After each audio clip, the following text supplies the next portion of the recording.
Hallo, bei einer meiner Ameisenkolonien ist im Reagenzglasnest der Wassertank zur Neige gegangen. Wir werden heute die Ameisenkolonien in ein anderes Reagenzglasnest umsiedeln und ich werde euch verschiedene Varianten der Umsiedlung zeigen.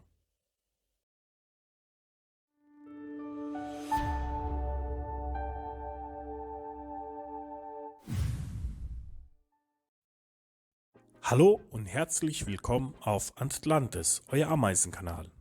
Heute werden wir eine Ameisenkolonie umsiedeln, da im Reagenzglasnest der Wassertank leer ist. Ich werde euch zwei Varianten aufzeigen, die ich für die Umsiedlung verwende. Man kann diese Varianten auch für einen Umzug von einem Reagenzglasnest in ein für Ameisen geeignetes Nest verwenden. Aber heute werden wir Ameisenkolonie von einem Reagenzglasnest in ein anderes umsiedeln. Die erste Variante ist die schonendere der zwei Varianten, aber zeitlich gesehen die längste. Dafür wird die Ameisenkolonie nicht so sehr gestresst. Für die erste Variante benötigen wir eine Arena und das neue Reagenzglasnest. Wichtig ist, dass in der Arena die zwei Reagenzglasnester reinpassen. Die Gestaltung der Arena ist euch überlassen, da gibt es viele Möglichkeiten. In diesem Fall haben wir einen Gipsboden genommen. Wir nehmen die zwei Reagenzglasnester und legen diese in der Arena. Jetzt müssen wir praktisch die Reagenzglasnester, der die Ameisenkolonie enthält, den Verschlussstopfen abziehen. Ich werde jetzt den Verschlussstoff nicht entfernen, da die Ameisen für die zweite Variante im Reagenzglas bleiben müssen. Jetzt können die Ameisen nach Bedarf umziehen. Diese Reagenzgläser haben eine Abdeckung. Wenn wir das Ganze beschleunigen wollen, entfernen wir die Abdeckung vom alten Reagenzglasnest. Das bedeutet nicht, dass die Ameisen sofort umziehen werden. Dies kann trotzdem einige Zeit in Anspruch nehmen. Das ist vom Fall zu Fall unterschiedlich. Also macht euch keine Gedanken, wenn die Ameisen nicht sofort umziehen. Die Ameisenhalter unter uns wissen, dass in der Ameisenhaltung Geduld benötigt wird. Aber bevor wir zu Variante 2 gehen, wollte ich euch daran erinnern, meinen Kanal zu abonnieren und ein Like zu hinterlassen.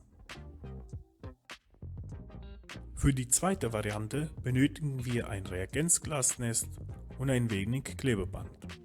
Das Klebeband sollte nicht extrem kleben. Am besten benutzt man Malerklebeband, das lässt sich später gut abziehen. Ich benutze in diesem Fall dieses Klebeband, da ich kein anderes habe. Wir schneiden uns einen Streifen Klebeband ab und legen es uns auf den Tisch. Jetzt nehmen wir die zwei Reagenzglasnester und entfernen die Abdeckung. Das leere Reagenzglasnest stellen wir auf dem Klebeband, so dass er nicht wegrollen kann. Wir entfernen jetzt den Stopfen vom Reagenzglasnest mit Ameisenkolonie und legen es genau vor dem leeren Reagenzglasnest. Mit dem Klebeband werden wir die beiden Reagenzgläser stabilisieren und vorhandenen Öffnungen verschließen. Das neue Reagenzglasnest werden wir jetzt abdunkeln, so dass die Ameisenkolonie sich wohlfühlt und umziehen kann. In diesem Fall wird die Ameisenkolonie schneller umziehen als wie bei der ersten Variante, da diese mehr oder weniger gezwungen wird. Nachdem die Ameisenkolonie umgezogen ist, lösen wir die zwei Reagenzgläser voneinander und schon ist der Umzug durchgeführt. Ich werde diese Kolonie wie bei der ersten Variante umsiedeln lassen, da diese die stressfreie Variante ist.